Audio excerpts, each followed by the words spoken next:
پہلی محبت ہے جو صحافت ہے، اور میرا خیال اب بس آخری بھی صحافت ہو گئی. لمبی عمر ہے. بینظیر بھٹو آئیں، پھر نواز شریف آئے، جلیل صاحب آئے، تو یہ سارے لوگ جو ہیں، پھر پرویز مشرف آئے، تو سب سے بڑا فریکوینٹلی ملنے کا موقع ملتا رہا. تو شخصی اعتبار سے اپنی تو جنرل ضیاء الحق جو تھے وہ بہت اوصاف کے مالک تھے. مریم اپنی جگہ بنا چکی. بلاول کو جو سیاست ملی ہے اور جو پیپلز پارٹی ملی ہے وہ بذریعہ آصف علی زرداری ملی ہے. اگر آپ مسلم لیگ نون اور پیپلز پارٹی اور مولانا فضل الرحمان کے ووٹ کٹھے کر لیں تو پی ٹی آئی کے ووٹ سے زیادہ ہو جاتے ہیں، کم نہیں ہوتے. کہ جلسے جلوس سے، مظاہروں سے، دھرنوں سے حکومت ختم ہو نہیں سکتی.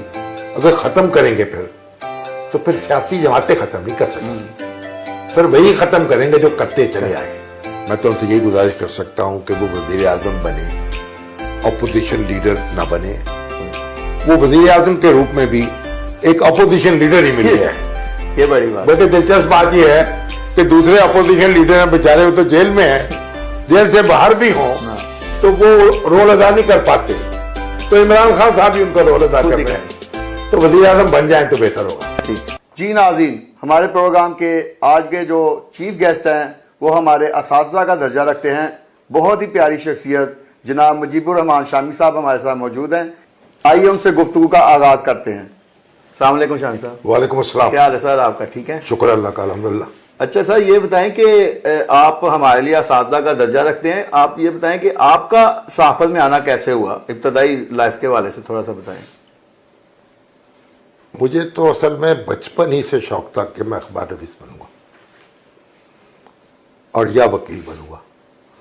اگر اخبار نویس نہ بن سکا تو پھر وکیل بن جاؤں گا، لیکن میری اولین خواہش جو تھی وہ اخبار نویس بننا تھا. اور ہم لڑکپن میں جب اسکول میں پڑھتے تھے نا تو اس وقت ہمارے خالہ کے بچے آتے تھے. اس زمانے میں رواج تھا چھٹیاں گزارنے کے لیے، جو گرمی کی چھٹیاں ہوتی تھیں، آپ مختلف عزیزوں کی طرف چلے جاتے تھے، مہینے بھر کے لیے، 1.5 مہینے کے لیے، 2 مہینے کے لیے. تو ہماری خالہ جو تھیں ان کے بچے اور وہ عام طور پر چھٹیاں گزارنے ہمارے پاس آتے تھے، اور ان کے بچوں کے ساتھ مل کے تو ہم ایک اخبار نکالا کرتے تھے اپنے گھر کے حالات پر. تو کوئی سا بھی نام اس کا رکھ لیتے، کبھی زمیندار، کبھی آثار. اس میں گھر کی جو مصروفیات ہیں وہ ہوتی تھیں، کون آیا، کون گیا، گھر میں کیا ہوا، وہ خبروں کے طور پر چھاپا جاتا تھا.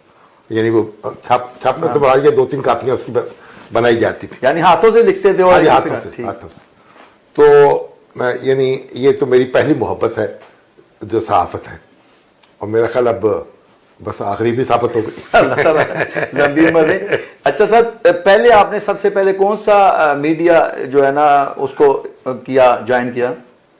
دیکھیں، جب میں نے بی اے کیا تو میں نے گورنمنٹ کالج ساہیوال سے بی اے کیا جی. اور محترمہ فاطمہ جناح کا الیکشن ہو رہا تھا. میں وہاں کالج یونین کا پریزیڈنٹ تھا اور ہم بڑی سرگرمی سے حصہ لے رہے تھے محترمہ فاطمہ جناح کے حق میں. اگرچہ کہ ہمارے کالج میں ایک تقسیم تھی، فیلڈ مارشل ایوب خان کے حامی بھی موجود تھے، اور ہمارا جو ساہیوال کا ضلع ہے، اب یہ نہیں کہہ سکتے کہ اس میں کوئی 100 اور 0 کا مقابلہ نہیں تھا، 60 اور 40 کا کہہ لیجئے، بالکل، لیکن مقابلہ تھا. تو اس میں ہماری یونین تھی، اس میں پھر ہم نے ایک مادر ملت کمیٹی بنائی تھی. اس میں ہمارے سجاد میر صاحب جو ہیں وہ 2 سال مجھ سے چھوٹے تھے اور میرے سے جونیئر تھے. کرنل قصور رشید صاحب وہ بعد میں کرنل ہوئے، فوج سے ریٹائر ہوئے ہیں. وہ سارے اس طرح کے دوسرے دوست مل کے تو ہم نے وہ کمیٹی بنائی، اور ہم گلی گلی، محلے محلے اور گاؤں گاؤں اور بستی بستی جاتے تھے محترمہ فاطمہ جناح کی کمپین چلانے کے لیے. تو جب میں نے بی اے کیا تو پھر جنگ شروع ہو گئی، کچھ عرصہ تعطل رہا. تو میرے والد کے پاس اتنے وسائل نہیں تھے کہ میں لاہور میں آ کر تعلیم حاصل کر سکتا. اور اس زمانے میں اب لاہور کے علاوہ یعنی ساہیوال میں یا اوکاڑے میں یا خانوال میں یعنی اعلیٰ تعلیم کے مواقع موجود نہیں تھے. جو کالج تھے وہ ڈگری کالج تھے, بی اے پر ختم ہو جاتے تھے. تو ہمارے بعض دو پھر میرے بھائی جو تھے وہ رحیم یار خاں میں تھے, عباسی ٹیکسٹائل ملز کے پرسونل مینیجر تھے. تو میں ان کے پاس گیا, وہاں کچھ ہمارے دوست ملے جو کراچی میں تعلیم حاصل کر رہے تھے. تو انہوں نے مجھے کہا کہ کراچی میں کوئی نوجوان جو ہے اگر چلا جائے تو وہ کچھ جاب بھی کر سکتا ہے پارٹ ٹائم, اور تعلیم بھی حاصل کر سکتا ہے, ایوننگ کلاسز کو اٹینڈ کر سکتا ہے. تو پھر میں کراچی چلا گیا اور میں نے پھر ایس ایم لا کالج میں داخلہ لیا, اور ساتھ ہی میں نے پارٹ ٹائم جو ہے وہ جاب کی تلاش شروع کی. اور ہوتے ہوتے وہ جاب تو خیر وہ لمبی کہانی ہے, وہ الگ بات ہے. پھر ہم نے یہ سوچا کہ اخبارات جو ہیں نا ان کے دفتر کے چکر لگانے شروع کیے, دفاتر کے, کہ وہاں کچھ لکھنے کا موقع مل جائے. تو ہوتے ہواتے پھر یہ ہوا کہ روزنامہ حریت اس زمانے میں ایک بڑا اچھا اخبار تھا کراچی کا, اور بڑی اس کی دھوم تھی, بڑا اس کا اسلوب تھا اپنا, تو ایک خاص قسم کا. تو اس میں مجھے پھر جاب مل گئی اور میں فیچر لکھنے لگا. تو اس وقت مجھے اس کے کوئی 100 روپے جو تھے وہ ماہوار ملتے تھے. تو اس طریقے سے میری صحافت کا آغاز ہوا. اور سر یہ کون سا سال تھا؟ یہ میرا خیال ہے کہ 66-67 ہوگا. ٹھیک, یہ 66 کا آخری دن ہے, 67 کا آغاز ہے, 66 یہ وہی زمانہ ہے. اچھا سر, یہ آپ کا آغاز ہے, اور اب موجودہ دور میں آپ تقریباً پاکستان کے جو سب سے بڑے ہم صحافی ہیں ان میں بلکہ بلند ترین آپ کا مقام ہے. تو یہاں تک پہنچنے میں سر آپ کو سفر ذرا تھوڑا سا شیئر کریں. یہ تو آپ کا مبالغہ ہے اور محبت ہے. میں تو بس اپنے آپ کو آج بھی نہیں سر, ہمیں یقین ہے اس پہ, طالب علم سمجھتا ہوں اور ایک جونیئر اخبار نویس ہی کے طور پر کام کرتا ہوں. تھوڑا زندگی کا اجرا ہوا تو مجھے یہاں آفر ہوئی, پھر میں یہاں آ گیا. اس سے پہلے ادارہ جنگ سے وابستہ ہوا, پھر اخبار جہاں میں رہا, پھر یہاں آ گیا. تو زندگی پھر ایک بھٹو صاحب کا دور شروع ہوا, اس میں ایک اسٹرگل رہی, اور اس کے بعد پھر ہم نے اپنا ہفتہ روزہ نکالا 1974 میں. اس کے بند ہوتا رہا ہفتہ روزہ, جاری ہوتا رہا مختلف ناموں سے. اور پھر ہفتہ روزے جو ہیں ان کے لیے مشکلات پیدا ہوئیں, تو پھر کالم لکھنا شروع کیا. اور پھر روزنامہ پاکستان جو ہے اس کا انتظام سنبھالا. تو مطلب یہ بس کوئی پلانڈ طریقے سے کام تو نہیں ہوا. یہ پلان تو اس میں یہی تھا کہ جو کچھ آپ کر رہے ہیں پوری لگن کے ساتھ اور محنت کے ساتھ اور دیانت کے ساتھ کرنے کی کوشش کریں, اور اللہ تعالیٰ خود اس میں سے راستے نکالتا ہے. تو پھر آپ دیکھیے روزنامہ پاکستان جو ہے اس کی حالت بڑی خراب تھی, اس کی ذمہ داریاں ہم نے سنبھالی. تو میرے بیٹے جو ہیں عمر شامی صاحب اور ہمارے بڑے سینئر ساتھی ہیں چودھری کوتر صاحب, وہ ہمارے ساتھ تھے. اور پھر عمر شامی صاحب نے اس کا سارا انتظام سنبھالا. نئے نئے پڑھ کے وہ لمب سے آئے تھے, اور الحمدللہ اس کا بہت بڑا قرض اس کے اوپر تھا, وہ بھی ادا کیا. اور پھر یہ الیکٹرانک میڈیا جو سے شناسائی ہوئی, اس کوچے میں قدم رکھ دیا, تو ایک پروگرام شروع کیا. اور پھر ڈیجیٹل میڈیا کا دور آ گیا, تو ڈیلی پاکستان کا جو ڈیجیٹل ایڈیشن ہے وہ شروع ہوا. پھر میرے بیٹے عثمان شامی جو ہیں جنہوں نے پوسٹ گریجویشن چائنا سے کی ہے, انہوں نے آ کے اس کو سنبھالا. اور آج الحمدللہ جو ڈیجیٹل میڈیا ہے, جو ہمارا نیوز پورٹل ہے, وہ سب سے بڑا ہے پاکستان کا اپنی ویورشپ کے اعتبار سے. تو بس اللہ کا کرم ہے کہ اس میں راستے نکلتے گئے اور ہم آگے بڑھتے گئے. مشکلات کے باوجود, رکاوٹوں کے باوجود کشادگی جو ہے وہ پیدا ہوتی رہی. اچھا سر, آپ نے پرنٹ میڈیا کو بھی شروع سے دیکھا, پھر اس کے بعد الیکٹرانک میڈیا کو, اب ڈیجیٹل میڈیا بھی آ گیا, سوشل میڈیا بھی آ گیا. تو آپ کیا سمجھتے ہیں کہ اس سے جو پرنٹ میڈیا ہے اس کی وقت ختم ہوتی جا رہی ہے اور اس کی بڑھتی جا رہی ہے؟ دیکھیں جو ہماری میڈیا ہے نا، یا میس کمیونیکیشن جس کو کہتے ہیں آپ، اس میں آپ اگر اس کے بارے میں جائیں تو اس کہتے ہیں اس کے 3 اجزاء ہیں. ایک میسج ہے، ایک میسنجر ہے، اور ایک اس کا یعنی ٹول ہے اس کا ایک میسنجر. میسنجر جو ہے پھر وہ کس ٹول سے اپنی کیسے بات کرتا ہے، پھر ایک اس کا آڈینس ہے. بالکل. تو نہ تو میسج کی اہمیت کم ہوئی ہے، نہ میسنجر کی اہمیت کم ہوئی ہے، بالکل.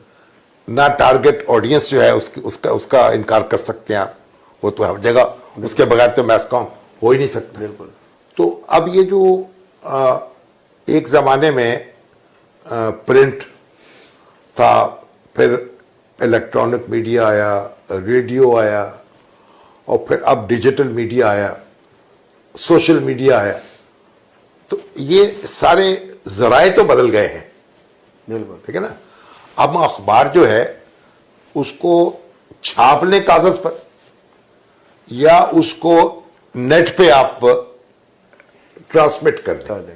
اخبار تو آپ کو بنانا ہی ہے نا. بالکل. تو اخبار نویس کی اہمیت بھی رہے گی، خبر کی بھی رہے گی، اس کانٹینٹ کی بھی رہے گی. بالکل. تو اس لحاظ سے میں سمجھتا ہوں کہ کوئی جوہری فرق واقع نہیں ہوا. ٹھیک. یعنی سپیڈ زیادہ ہو گئی ہے اور آپ کی رینج بڑھ گئی ہے، اور لیکن جو خبر کی اہمیت ہے اور وفادیت ہے اس میں کمی نہیں ہوئی. بالکل صحیح فرمایا آپ نے. اچھا سر، آپ کا فاطمہ جہاں ایوب خان سے لے کر اب تک مختلف حکمرانوں کو آپ نے بڑی قریب سے دیکھا. ایک تو میں یہ بتائیں کہ ان میں آپ نے کیا فرق پایا، کس حکمران کو آپ نے پاکستان کے حوالے سے بہتر پایا؟ دیکھیے، ایوب خان کو تو میں نے قریب سے نہیں دیکھا، کیونکہ اس وقت میں ایک جونیئر اخبار نویس کے طور پہ میں نے قدم رکھا تھا، اور ایوب خان کو میں نے جلسے میں دیکھا. جب وہ گورنمنٹ ساہیوال میں آئے، میں گورنمنٹ کے ساہیوال میں تھا، تو جہاں انہوں نے خطاب کیا ریلوے اسٹیشن پہ، تو میں نے ایوب خان کو وہاں دیکھا. اور محترمہ فاطمہ جناح کو بھی میں نے وہیں دیکھا، ان کی تقریر سنی. اور پھر میں نے ان کو اس وقت دیکھا جب وہ اس دنیا سے رخصت ہو چکی تھیں. ان کا جنازہ پڑا، میں نے ان کے جو جنازے میں شریک ہوا. تو لیکن یحییٰ خان جو ہیں ان سے بہت دفعہ ملنا ہوا. پھر اس وقت پھر ایڈیٹرز، میں ایڈیٹر بن چکا تھا زندگی کا، تو جو ایڈیٹرز کی بریفنگز ہوتی تھیں، جس میں جب یحییٰ خان نے اقتدار سنبھالا تو بار بار اس وقت یعنی بہت فریکوینٹلی ایڈیٹرز کے ساتھ ملاقاتیں ہوتی تھیں، اور سینئر اخبار نویسوں کے ساتھ. تو ان میں بہت شرکت کا موقع ملا، ان کو قریب سے دیکھا، سنا. اور اس کے بعد پھر جتنے بھی حکمران آئے، بھٹو صاحب جو ہیں، تو بھٹو صاحب کو بھی کیونکہ پھر اتنی پولرائزیشن ہو گئی تھی کہ بھٹو صاحب کو بھی میں نے جتنا دیکھا ہے جلسوں میں ہی دیکھا ہے. لیکن جو دوسرے سیاستدان تھے ان میں سے سارے ہی ہیں جن سے ملنے کا اتفاق ہوا، بات کرنے کا، ان کے انٹرویوز کرنے کا، ان سے تبادلہ خیال کرنے کا. پھر جنرل ضیاء اللہ کا آئے تو پھر ان سے تو بہت زیادہ قربت سے معاملہ رہا. پھر اس کے بعد جتنے پولیٹیشین بعد میں آئے، بے نظیر بھٹو آئیں، پھر نواز شریف آئے، جنید صاحب آئے، تو یہ سارے لوگ جو ہیں، پھر پرویز مشرف آئے، تو سب سے بڑا فریکوینٹلی ملنے کا موقع ملتا رہا اور تبادلہ خیال ہوتا رہا. دیکھیں، ہر ایک کی اپنی اپنی خوبیاں ہیں، اپنی اپنی خامیاں ہیں، اور بعض لوگ کیونکہ ارشلہ لگا کے آئے تھے اور بعض لوگ جمہوریت کے ذریعے آئے تھے منتخب ہو کر، تو دونوں میں فرق تو ہوگا نا. لیکن میں یہ سمجھتا ہوں اگر اس کو آپ ایک بحث کو الگ رکھ دیں، بالکل، کہ جمہوریت کیا ہے، ماشاء اللہ کیا ہے، تو شخصی اعتبار سے اپنی تو جنرل ضیاء الحق جو تھے وہ بہت اوصاف کے مالک تھے. یعنی ان میں عاجزی تھی، سادگی تھی، ان سے آپ ہر بات کہہ سکتے تھے، سخت الفاظ بھی تنقید بھی کر سکتے تھے. میری خود ان سے بہت یعنی ایسی صورت پیدا ہوئی کہ جھگڑے تک کی نوبت پہنچی، لیکن انہوں نے تحمل کا مظاہرہ کیا. اور پھر ہمارے جو نواز شریف صاحب، ان کے ہم یہ خاص قسم کی ایک نفاست تھی بے نظیر بھٹو کے اندر بھی. اور پھر اگر آپ مشرف صاحب کو دیکھیں, اگرچہ اقتدار پہ آئے تھے لیکن وہ بھی بڑے فرینک تھے, اور وہ بھی کافی یعنی ان کا جو معاملہ تھا وہ بھی, میں یہ نہیں کہتا کہ وہ کوئی شخصی طور پر ان سے بھی آپ بات کر سکتے تھے کھل کے, اور تبادلہ خیال ان سے ہو سکتا تھا, اور آپ تنقید بھی ان پہ کر سکتے تھے, اور وہ برداشت بھی کر لیتے تھے. تو ان کے دور میں پھر آپ دیکھیں الیکٹرانک میڈیا آیا ہے, تو ہم اگر دیکھیں تو جتنے بھی ہمارے حکمران ہیں ان میں آپ کو کچھ نہ کچھ خوبیاں آپ کو ملیں گی, اور کچھ اور خامیاں بھی ملیں گی. تو ہمارے جو جنیجو صاحب تھے, جنیجو صاحب نے بڑا اچھا نقش چھوڑا اپنا, کہ وہ اس سے پہلے آئے ہیں جب تو کسی پارٹی کے لیڈر تو نہیں تھے. بالکل دیکھا نا, ایک ایم این اے کے طور پر آئے, اور جب انہیں وزیر اعظم بن گئے وہ, تو اس کے بعد انہوں نے جو ان کا رکھ رکھاؤ تھا اور جو متانت تھی ان کی, جو وقار تھا, وہ دیدنی تھا. تو انہوں نے بھی اپنی شخصیت جو ہے اس کا منوایا انہوں نے. تو آج بھی لوگ ان کو یاد کرتے ہیں اس لحاظ سے. تو دیکھیں اصل بات یہ ہے کہ جب پروسیس چلتا رہے نا, تو پھر لیڈرز جو ہیں ان کی ٹریننگ بھی ہوتی رہتی ہے, اور ان میں ان کی اپنی تربیت بھی ہوتی ہے, اور ان کے پھر وہ جو اگر اپنے آپ کو نہ سنبھال پائیں تو ان کو سٹیج خالی کرنی پڑتی ہے, دوسرا آدمی ان کی جگہ لے لیتا ہے. تو اگر آپ پروسیس کو روک دیں تو پھر چیزیں منجمد ہو جاتی ہیں. شامی صاحب یہ ہمیں بتائیں کہ جو نواز شریف اور شہباز شریف ہیں, یہ کہا جاتا ہے کہ 30-35 سال سے حکمران رہے, تو انہوں نے ملک کو کیا فوائد پہنچائے, اور اب جو وہ سٹانس لے رہے ہیں اس کے حوالے سے آپ کا کیا رائے ہے آپ کی؟ دیکھیں جہاں تک تو ان کی پرفارمنس کا تعلق ہے, تو آپ ان کو کمپیئر کریں گے, ان کا مقابلہ تھا پیپلز پارٹی کے ساتھ, اور پیپلز پارٹی کے مقابلے میں ان کو پذیرائی ہوئی. بنیادی طور پر ان کی طاقت جو تھی وہ یہی تھی, اور جو بھی سپورٹ ان کو حاصل رہی ہے اسٹیبلشمنٹ کی بھی, وہ اسی بنیاد پر رہی. تو اس سے اگر آپ دیکھیں, اگر آپ سندھ اور پنجاب کا موازنہ کریں تو آپ کو نظر آئے گا کہ ان کی پرفارمنس جو ہے ان کے مقابلے میں بہت بہتر تھی. اور نواز شریف صاحب جو ہیں, اگرچہ وہ جھٹکے لگتے رہے, 2 دفعہ یعنی 3 دفعہ وہ وزیر اعظم بنے, لیکن 2-2.5 سال سے زیادہ مدت ان کی نہیں ہے, مگر ان کی جو ایک معاشی پالیسیاں تھیں وہ کافی یعنی نتیجہ خیز ثابت ہوئیں. آپ دیکھیں جب وہ ابھی رخصت ہوئے ہیں تو آپ کا جو گروتھ ریٹ ہے اکانومی کا وہ 5.8% کے قریب تھا, یا 7% کے قریب, اور ایک بے روزگاری کم ہو رہی تھی, ایک اکانومی ایمرج کر رہی تھی. سی پیک جو تھا اس کا بڑا چرچا تھا, پھر انہوں نے دہشت گردی جو ہے اس پر قابو پایا, اور پھر آپ دیکھیں بجلی کا بہت بڑا بحران تھا, اس پہ قابو پایا. تو اس لیے جو ابھی اگر آپ دیکھیں کہ, اور شہباز شریف صاحب جو تھے ان کی شہرت بھی تھی ایک اچھے ایڈمنسٹریٹر کی تھی, اگرچہ ان کی پلاننگ اور منصوبہ بندی پر آپ اعتراض کر سکتے ہیں, لیکن ان کا جو جذبہ تھا کام کرنے کا اس کا انکار نہیں کر سکتے. تو ان کی آج جو حیثیت ہے ان کی جماعت کی, مسلم لیگ نون کی, اور لوگ ان کو ووٹ دے رہے ہیں اور پسند کر رہے ہیں, وہ ان کی پرفارمنس سے مطمئن ہے. وہ سمجھتے ہیں کہ انہوں نے ٹھیک طریقے سے پرفارم کیا. اور ابھی یہ جو حکومت دوبارہ قائم ہوئی ہے ہماری, اور اس میں جو اکانومی کا کو بڑا صدمہ پہنچا ہے, ہماری ایک دم آپ نیچے آ گئی ہے, اپنی گروتھ جو ہے 0 پہ پہنچ گئی ہے, 1% پہ پہنچ گئی. اس سے بے روزگاری پیدا ہوئی, اس سے اور مسائل پیدا ہوئے, جو بھی اس کے فیکٹرز ہوں, کورونا بھی آ گیا. بڑا اس میں اکانومی جو ہے اب تک بھی اگر آپ مقابلہ کریں نواز شریف کے دور حکومت سے, تو آپ یہ نہیں کہہ سکتے کہ ان کے مقابلے میں اکانومی بہتر ہے. تو یہ ایک کمزوری ہے اس وقت عمران خان صاحب کی, اگرچہ کہ شخصی طور پر انہوں نے ایک بڑے موقع شناس لیڈر کا ہونے کا ثبوت دیا ہے. تو ان کی اپنی ایک فالوئنگ موجود ہے, ان کے فین کلب ہے, اور اب بھی لوگ ان کی بات جو ہے وہ توجہ سے سنتے ہیں. تو وہ نان اینٹیٹی نہیں ہے, ایک طاقت ہے عمران خان بھی, لیکن جو ان سے امیدیں وابستہ ہوئی تھیں اور جو کچھ انہوں نے لوگوں کو جو خواب دکھائے تھے ان کے حوالے سے ان پہ تنقید ہوتی ہے اور پھر کچھ مایوسی بھی ہوتی ہے. اچھا سر، مریم کا آپ مستقبل کیا دیکھ رہے ہیں؟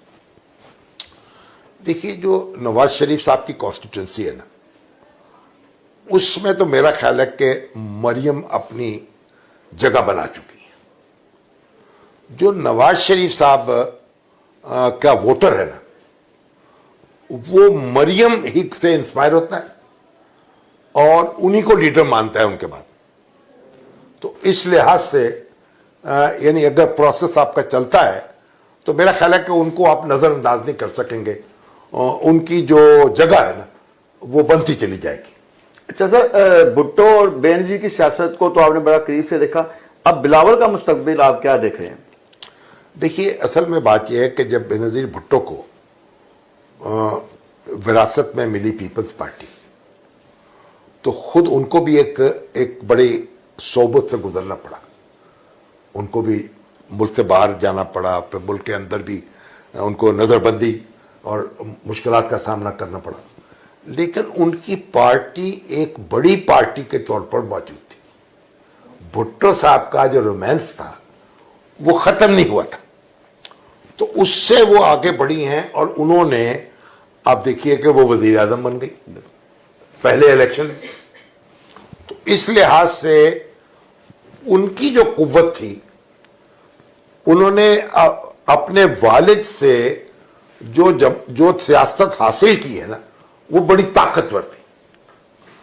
بلاول کو جو سیاست ملی ہے اور جو پیپلز پارٹی ملی ہے وہ بذریعہ آصف علی زرداری ملی ہے.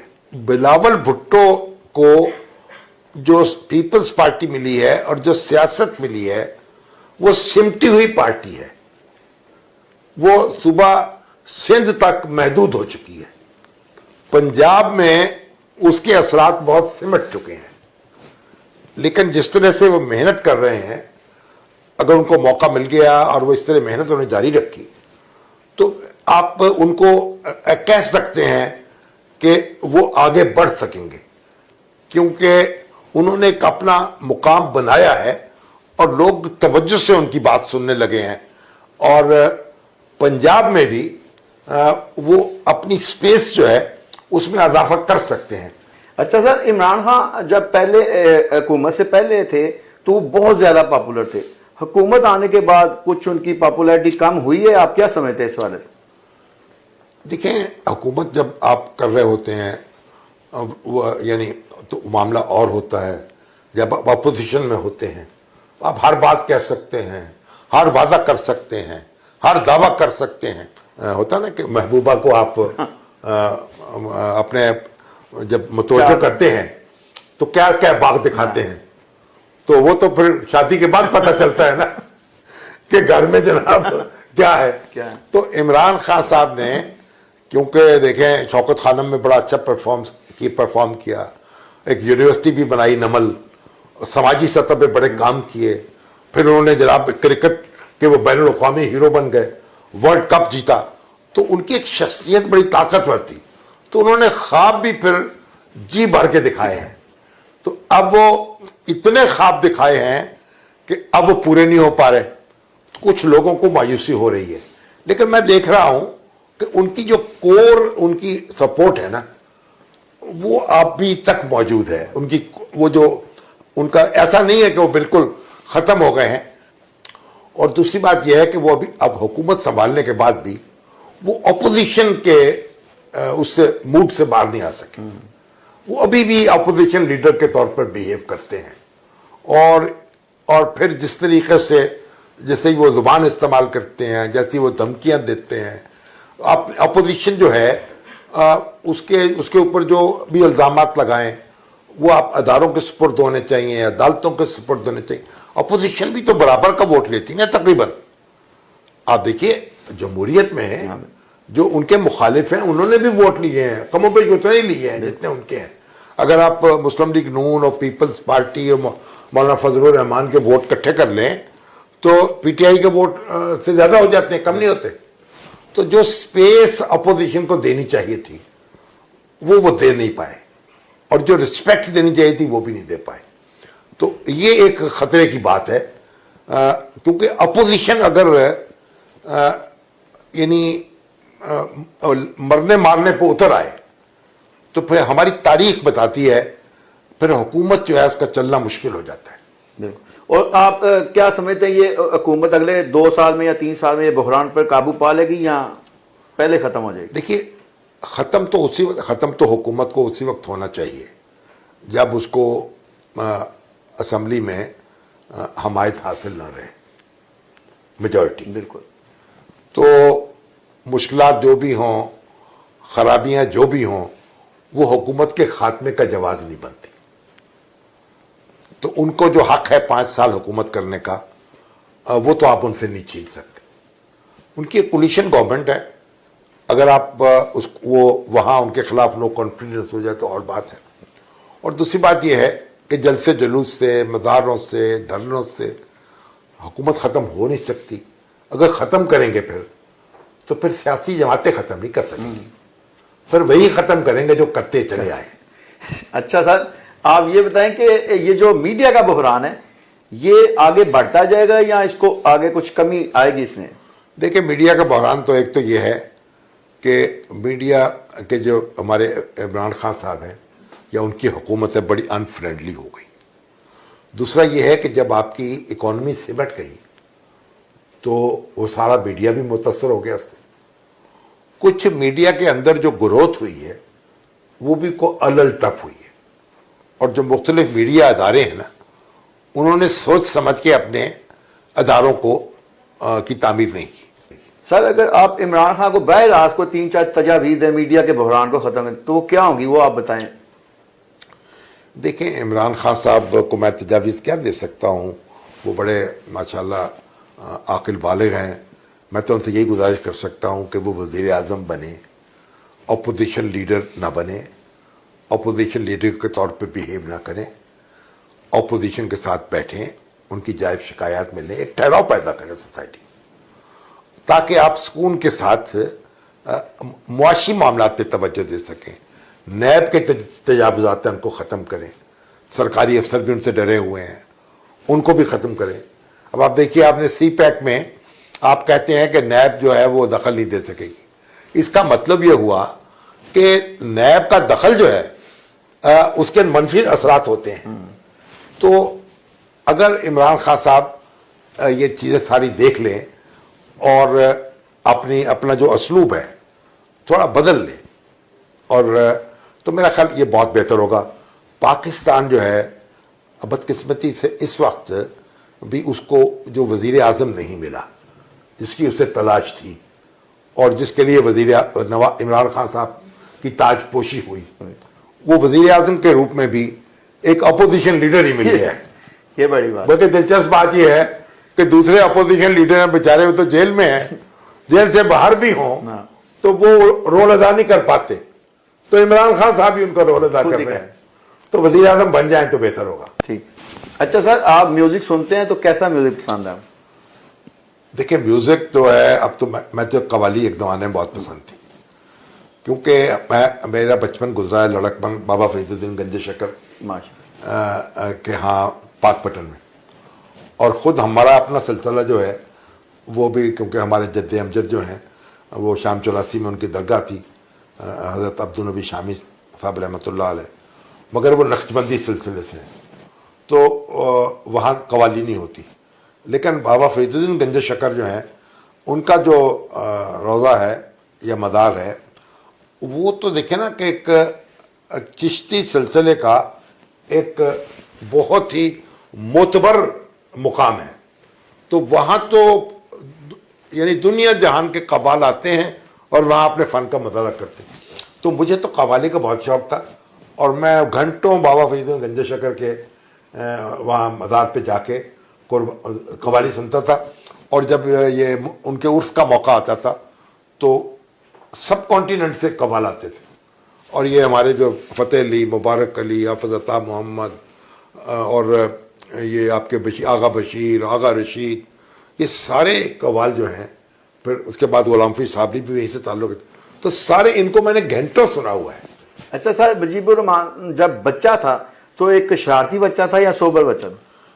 نہیں، شرارتی بچہ اس لیے نہیں تھا کہ ہمارے یہاں شرارت کی گنجائش نہیں. اچھا. ہمارے یہاں ڈسپلن بڑا شدید تھا. ہماری والدہ جو تھی نا، ان کا ڈسپلن بڑا شدید تھا. مثلاً آپ اور میں پڑھاکو بچوں میں شمار ہوتا تھا. اب آپ دیکھیں کسی کے گھر میں گئے ہیں فرض کیجئے، اور انہوں نے آپ کے سامنے کوئی مٹھائی رکھی ہے یا کوئی بسکٹ رکھے ہیں، تو ہمیں یہ اجازت نہیں تھی کہ ہم اس ٹکڑے کو منہ میں ڈال لیں اٹھا کے. جو ٹکڑا والدہ اٹھاتی تھیں اور دیتی تھی بس وہ لینا ہے. اگر اس کے بعد ہم نے ایسے دیکھنا، غور سے دیکھ بھی لینا ہے نا، تو واپسی پہ ہماری پٹائی ہوتی تھی. کہ مستقبل میں آپ کا کوئی ایسا مقصد یا ایم جو آپ ابھی اچیو کرنا چاہتے ہیں؟